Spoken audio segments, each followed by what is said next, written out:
Okay, Rabotai, we are on live. Welcome to all. Today we're going to have a very powerful class. I myself was shocked when I actually saw this Ben Yehoyada. We'll speak about it. Let me just go over one important halakha that we continued from last time. In Siman 211 and halakha number 3, it brings down the next case. The halakha states, "Hivi'u lefanav davar sheberkato borei pra'etz, v'davar sheberkato shahakol."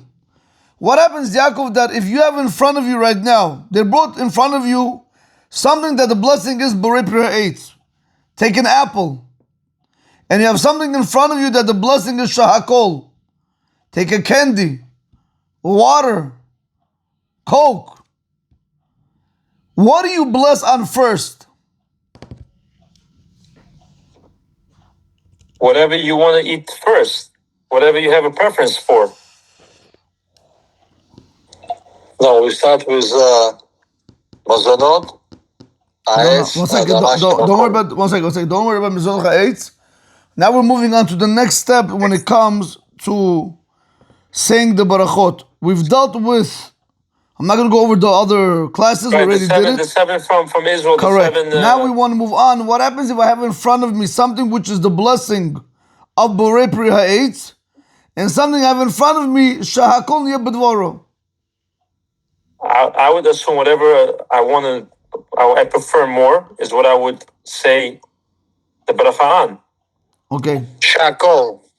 So the halacha states just the opposite. The halacha says, borei pri ha'etz kodemet. The blessing of borei pri ha'etz overrides the blessing of shahakol. Why? Shehi chashuva, because it's more important. She'ena poteret ela davar echad. Because the blessing of borei pri ha'etz could only exempt anything which is from the trees. Specific. Shahakol could exempt everything.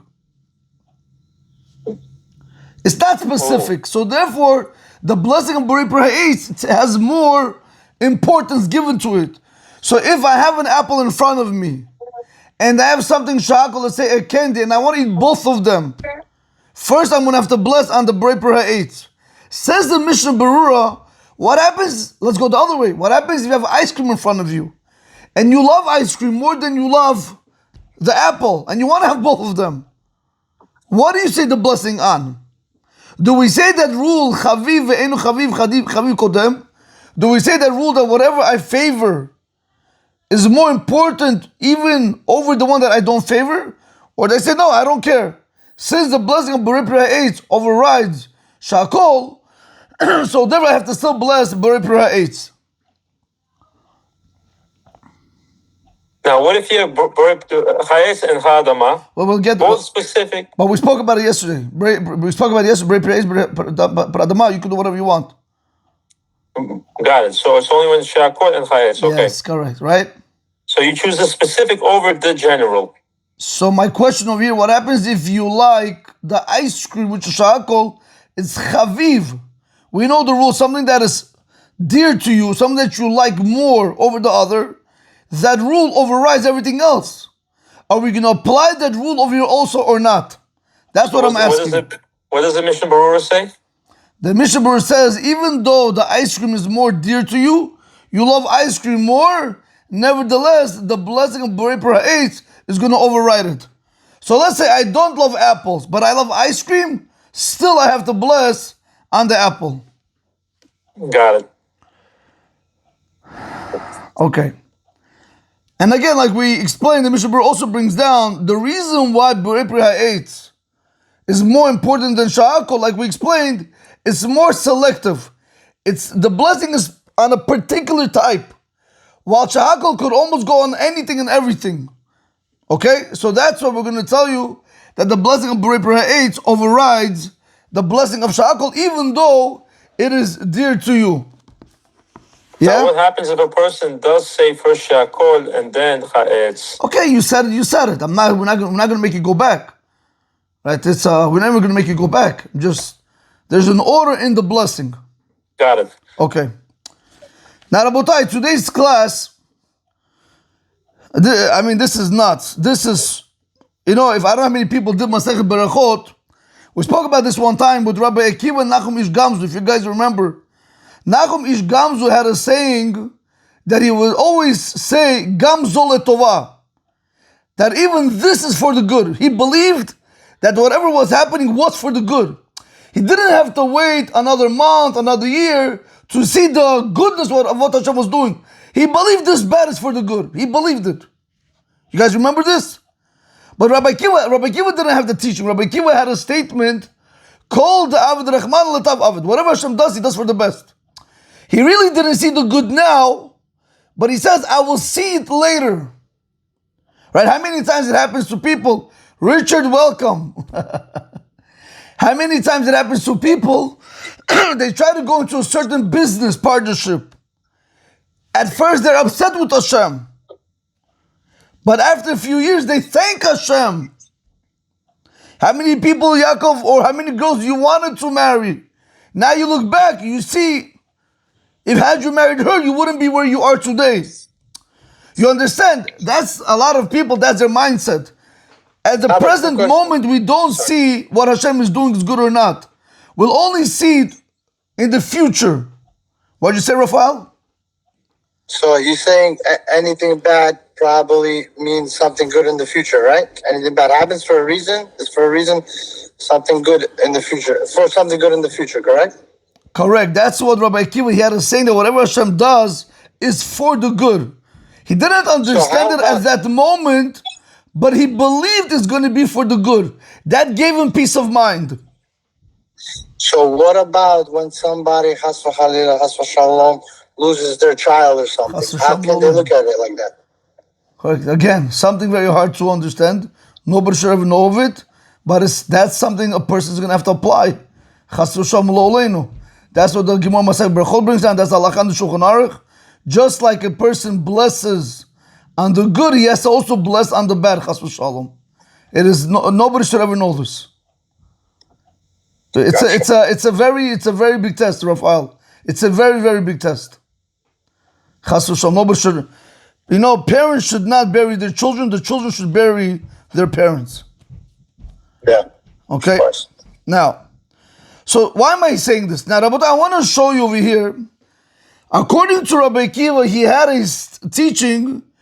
He used to say, and I have to say it in Hebrew, Richard, if you don't understand, you can stop me. Because what we're going to learn today, when I saw this piece, I was shocked. Now, if I'm shocked, Richard, how much more so you have to be shocked?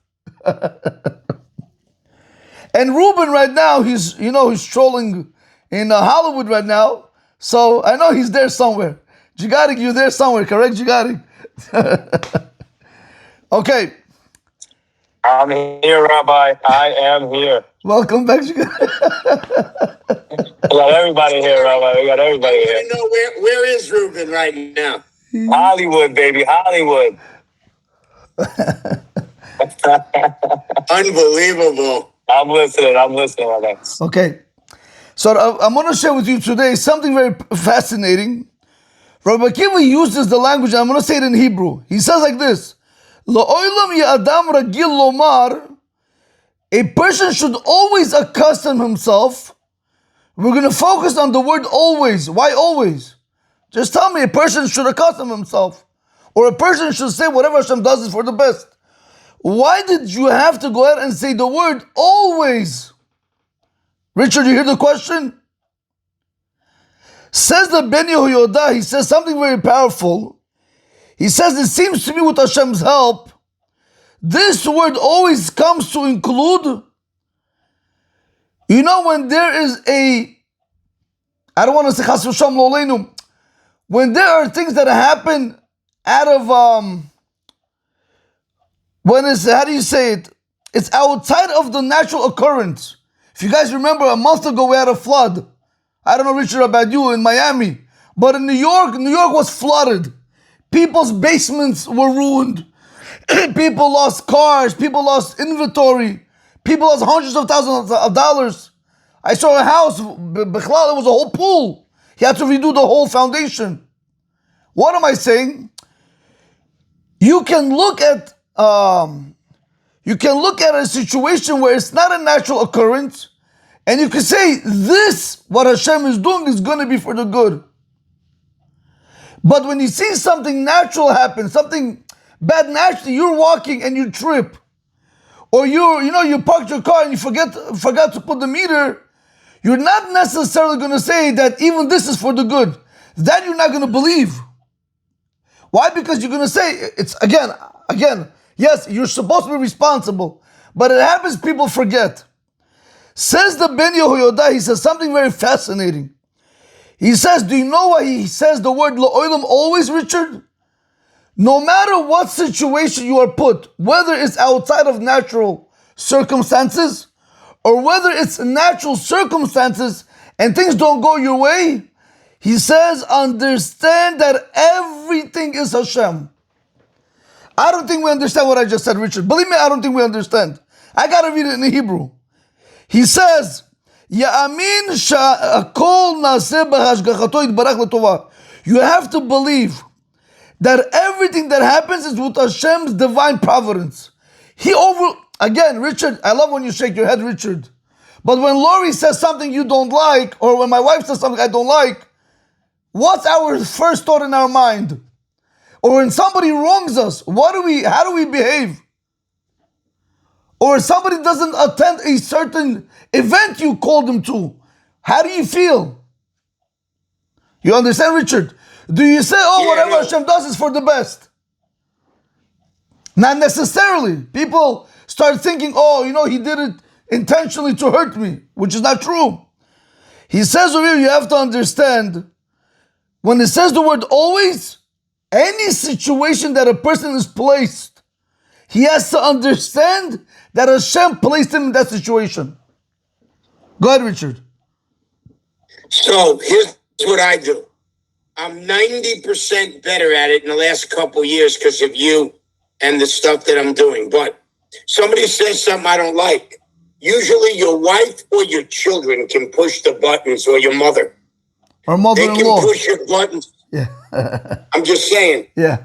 So what you try to do is take a pause. Before you want, for me, I have a terrible mouth and my tone is the worst.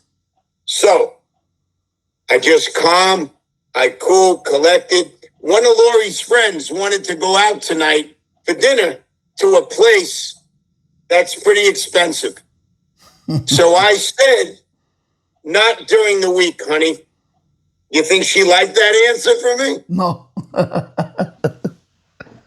No, but what I'm saying is all of us on this machine could learn how to pause. Correct. It's so important. And yes, I don't think we lay down for our wives if they emasculate us, if they demean us, if they belittle us, if they don't respect us. And then we wait for the right, quieter moment Correct. to address them.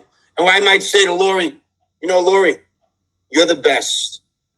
But I didn't like the way you talked to me in front of my friends and our clients. Right. It came across not... So what I do is I check the person's intent or motive. If their intent and motive is to hurt me, that's a different battle. But most of the time, what you're talking about, we have to trust Hashem on everything good. And even on the pain or the stuff that's not so good, we have to believe he's got another door coming, another window coming, something that we don't see that he sees. Correct, Richard. That's it. So that's what we're trying to say. But we have to understand, Richard, it's not only, through, let's say, outside natural causes where you can, you're going to say, listen, if it was a flood, that's Hashem. But when it's something natural, you're going to say it's not Hashem. He says, no. Rabbi Akiva was teaching us, natural, not natural, you should always believe whatever happens to you is from Hashem. This is going to basically allow you, Rich, like you're saying, to have that pause. But if a person doesn't have that mindset, in his mind, he wants to take revenge, he wants to get angry. He has a burning fuel inside of him to attack the person or his wife. So it's very important, that's what the Ben Yehoyada is telling us. When you start believing that it's directly from Hashem, you can't get upset. It's very hard. They give an example of a dog. When you take a stick and you hit the dog, and then you throw the stick, who does the dog attack? The stick, Richard. Pay attention, he never comes after the owner. We need Ruben live to be able to answer these very, very difficult questions that Spike can't answer. So I'll be glad when his trip is over so he can get right back on the box. You know what I mean? Okay. Okay. Now, all right, so that was that. Now, there's another point. Rich, I want to tell you the story with Rabbi Akiva, what happened. Now, this is... Rabbi. Yeah. Ruben was able to just send a Bitmoji or something. He just did something very, very cool. Like, he was able to send a smiling face or something. I've never seen that done before. I'm going crazy like I'm a child. Oh, Israel did it too. All right, whatever. Okay. I'm done with it. Richard, what I'm about to teach you guys next, this is going to blow your mind. Now listen to this. Richard, first I have to tell you the background story of Rabbi Akiva. Rabbi Akiva, he went to a certain city. They were being pursued. He went to a certain city. He wanted to sleep in a certain town. Every door that he knocked on, they told him, no, you can't sleep over here. Rabbi Akiva had with him a candle, a rooster, and a donkey. So every house that he went to, everybody told him, you cannot sleep over here. So every time that he got, how do you say that word? When he got rejected, he said, whatever Hashem does for the good. He didn't question Hashem. You don't want me in your house? No problem. And he continued like this second time and the third time. Then he said to himself, Richard, I might as well go and sleep in the forest. What am I? If people don't want me, I might as well sleep in the forest. There's a reason why Hashem doesn't want me to sleep in the people's houses. When he was in the forest, he had a candle because he had to learn. Came the wind, it blew out the candle. So Rabbi Akiva said, listen, I don't understand Hashem's ways. Whatever Hashem does is for the best. Okay. Came a cat and it ate Rabbi Akiva's rooster. So he said, okay, all right, okay. The rooster he had, Richard, because that was his alarm clock to wake him up. Okay, he said, fine. Whatever Hashem does, he does for the good. But then he also had a donkey. Imagine your livelihood. Came a lion and ate up the donkey. Rabbi Akiva, now the third time, back-to-back occurrences, he said, you know something? Whatever Hashem does for the good. He didn't question it. He went to sleep. The next morning he wakes up. When he goes back to the town, he sees that the homes were ravaged. People were killed. Children were killed. He said to himself, had I stayed in one of these houses, I probably would have also been killed, chas v'shalom. But had I stayed in the forest and I had the candle on, maybe the enemies would have seen me. If I had the rooster, maybe they would have heard him, or the donkey. So he understood how whatever Hashem does for the best. Says the Sefer Ben Yehoyada, he says something very powerful. He says, do we understand, Richard, you're not going to understand this in Hebrew, but I'm going to try to say it and then I'll just explain it. He says over here, when you take the beginning words, Sharga means candle, Chamra means donkey, Tarnogola means a rooster. When you take those three words and the beginning of the three words, the letters of the beginning of the three words, it spells destruction. Says Rabbi Akiva, sometimes the things that you have in your life can destroy you. So what does Hashem do? In order to protect you, He destroys it. Those destructive things that can destroy you. I'll give you one example. Sometimes you have a person that he wins the lottery, correct? He's the happiest person. But he doesn't realize by winning the lottery, he has now a lot of enemies. He gets divorced. So what does Hashem do? Hashem makes him go back to his original state, being poor. At least he's going to be able to have a family. Sometimes we think the things that we have is good for us Not necessarily. Says Rabbi Akiva, even the things that look good in your eyes, and if they get taken away, understand one important factor. Those things are destructive for you in your life. Either they're going to destroy you, or I'm going to destroy them in order to allow you to grow. Richard, you could understand this when it comes to AA, correct? When it comes to, alcohol or drugs, there's certain times, a person has to feel a certain way in order to stop doing these things. You understand? Hey, yeah. Excuse me, Rabbi. Yeah, go ahead, Richard. Anything we put before Hashem, we will lose. Beautifully said.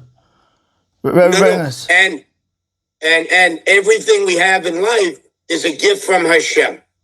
Beautiful. Very nice. No, I feel that way, but I didn't always feel that way. No, but Richard, and also, you're talking about, Rabbi, you just talked about sometimes Hashem will give us monumental, excruciating pain, right, emotionally, in an area.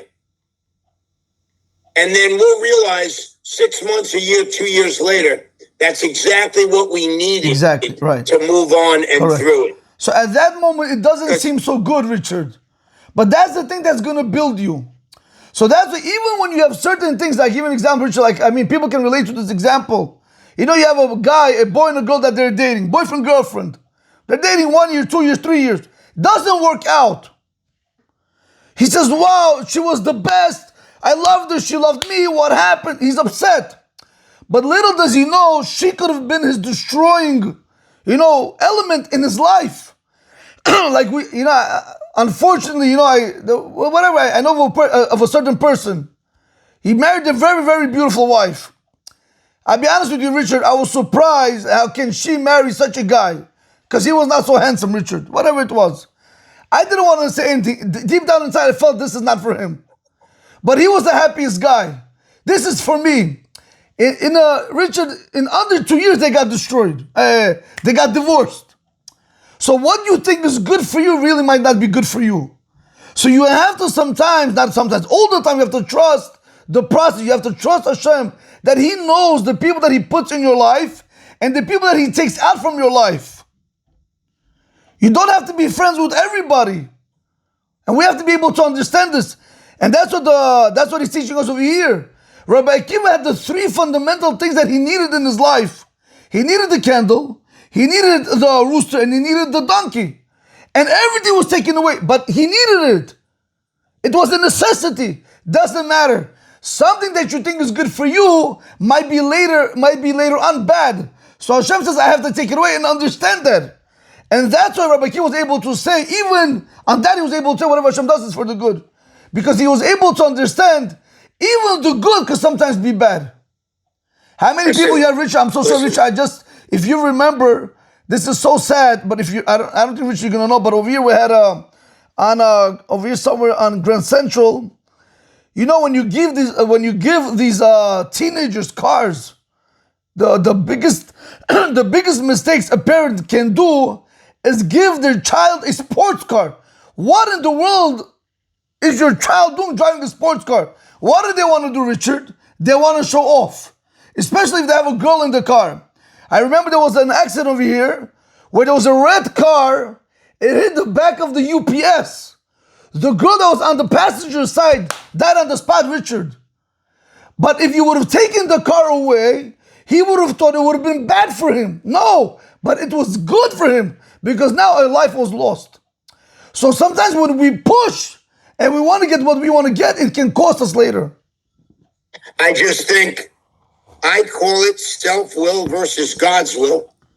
Now I've learned from you guys, it's Hashem's will.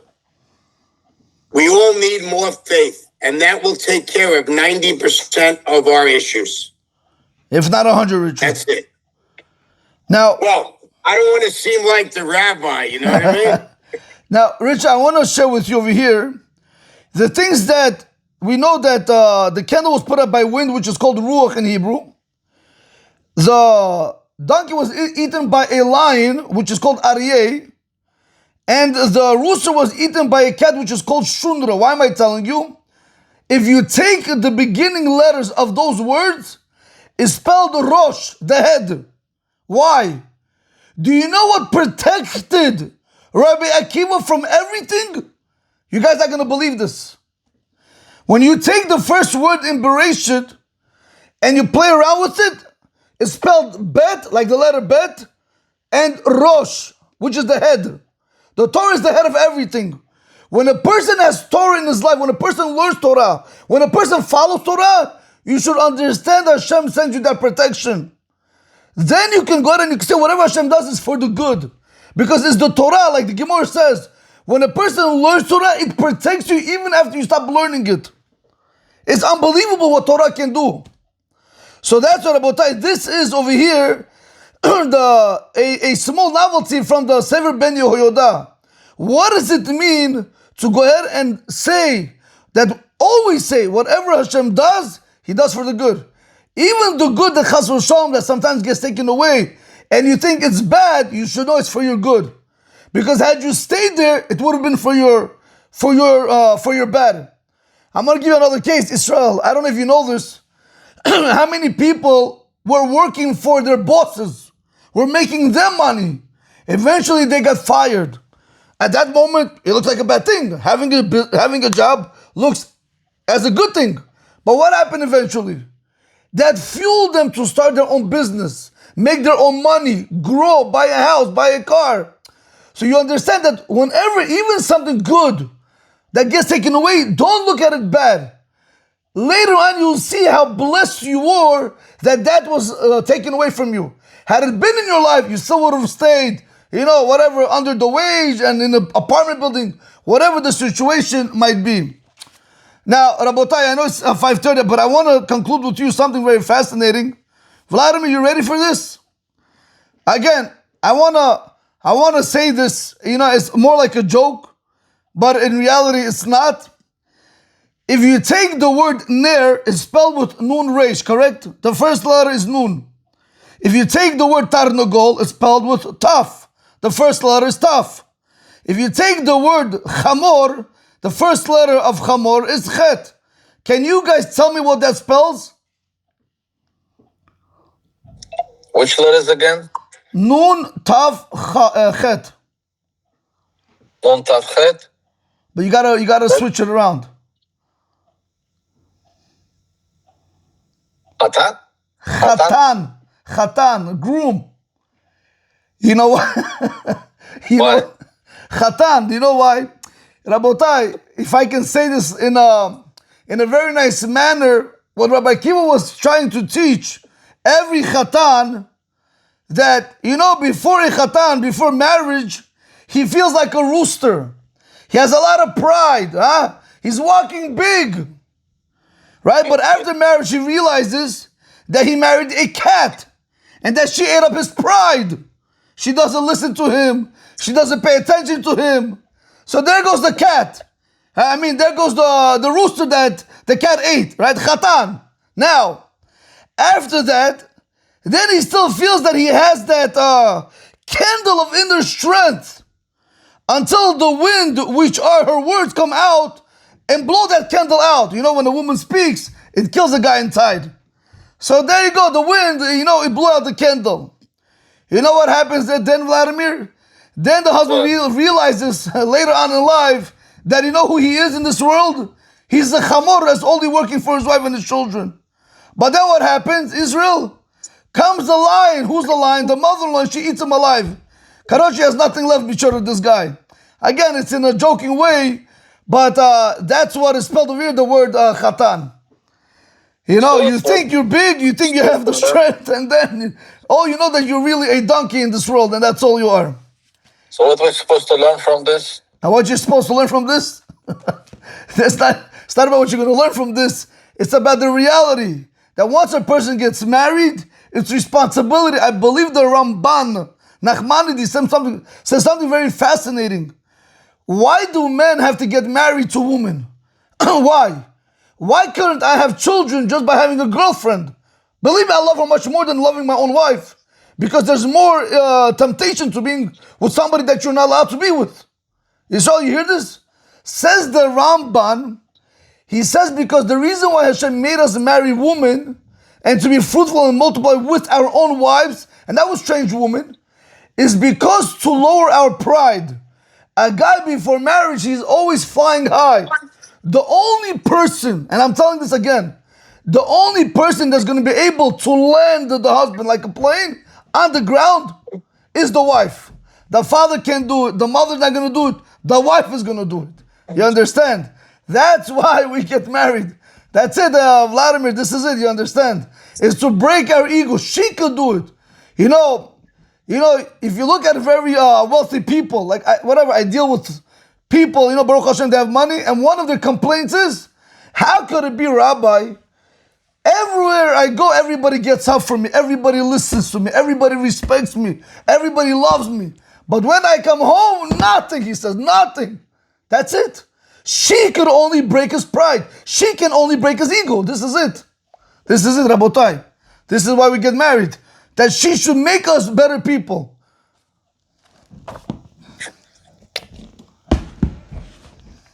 It is what it is. It is what it is, Rabotai. That is the beauty of being married. You know the fault you have and you're able to grow. Rabbi, is Ruben allowed to speak? Mickey Mouse is letting him talk over there, or no? What's going on? Ruben is not here. Ruben left the chat, I think, a long time ago. Oh, did he? Oh, no, I see him on the screen, but he's just... I don't see him, okay. No, he's on the screen. Okay. He's in the Hollywood, Florida, and the Hollywood, LA. He's in Disney World. I have no idea. I see, he's right there. Okay, Jigarik, you still there, Jigarik? Jigarik.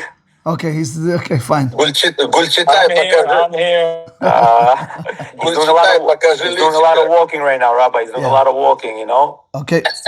Rabotai, if you have any question, I'll take it. If not, I'll see you Bezrat Hashem Nether tomorrow. Thank you, Rabbi. Beautiful today. I'll see you guys. Thank you very much. Enjoy, boys. Rabbi, we finished the 7 beggars situation or no? Actually, I didn't finish it yet. It's just I gotta prepare. There's much more to prepare. I still didn't finish it. There's a lot more. It's like a whole. It's a book unto itself. We'll do it, Bezrat Hashem. I just gotta have the time for it. All right, so 10 minutes halachot, 20 minutes, 7 beggars. Bezrat Hashem, Bezrat Hashem. Thank you, bye. No problem, bye. Thank you, Rabbi. Take care. No problem, guys. I'll see you guys. Bye. I'll see you.